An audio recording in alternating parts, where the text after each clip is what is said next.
আমি কিন্তু ওদেরকে নিয়ে আসছি যে ভাইয়া চলেন না একটু আমরা কিছু ভিডিও বানাই, কিছু ভিডিও করি। খুব কষ্ট করে কিন্তু এখানে চলে আসছি ভাই, যে জ্যাম পড়ে গেছে নামাবাদের রাস্তা তো আপনার বোঝেনই। তা এখন দেখেন যে আমরা তাহলে কোথায় চলে আসছি। আর এই যে আপনার ড্রোন যে ক্যামেরাটা দেখতেছেন এইটা নিয়ে আসছি কিছু তুলে ধরার জন্য, যে ড্রোন ক্যামেরার মাধ্যমে যদি আমরা আপনাদের মাঝে ভালো কিছু যদি তুলে ধরতে পারি সেই জন্য কিন্তু আমরা এখানে আসছি। এখন আরেকটা কথা বলতে চাই বন্ধুরা, যে আমার যে ফেসবুক আইডি মানে ভালো করে দেওয়ার জন্য, বা আমার ইউটিউব চ্যানেল, আমার যে আরেকটা যে আমি ফেসবুক আইডি খুলেছি সেটার নাম হলো আমার জানতে চাই আমার সেই চ্যানেলের নাম।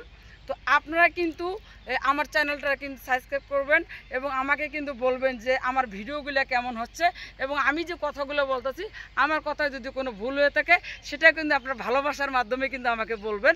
1 2 নম্বর কথা হলো এখানে কিন্তু আমার গুরু আছে। আমি কিন্তু গুরুকে জোর করে নিয়ে আসছি। আপনারা হয়তো বা জানেন না, গুরুর কোনো সময়ই নেই, আমাদের কাছে সময় দিবে। তারপরও আমি অনেক রিকোয়েস্ট করে গুরুকে এখানে নিয়ে আসছি।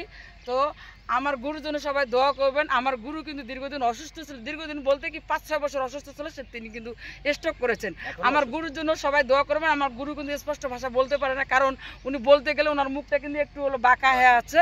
ওনার জন্য সবাই দোয়া করবেন, আর ওনার পেজে কিন্তু সবাই ফলো দিবেন। উনি কিন্তু খুব ভালো মনের একজন মানুষ, খুবই ভালো। আরেকটা কথা বলি, কারো আইডির যদি সমস্যা হয়, ফেসবুক আইডিতে থাকি যে কোনো যদি সমস্যা হয় আমার গুরুর কাছে চলে আসবেন। ঠিকানাটা আমি দিয়ে দিয়েছি, সাভার বাস স্ট্যান্ড, অন্ধ মার্কেটের 2য় তলায় 103 নম্বর রুমে। আর একটা কথা বলি ভাই, কি আপু, এই আমার গুরু এত ভালো মনের মানুষ, অনেক সিনিয়র, কিন্তু উনি আগের থেকে কিন্তু মডেল প্রোগ্রাম করে।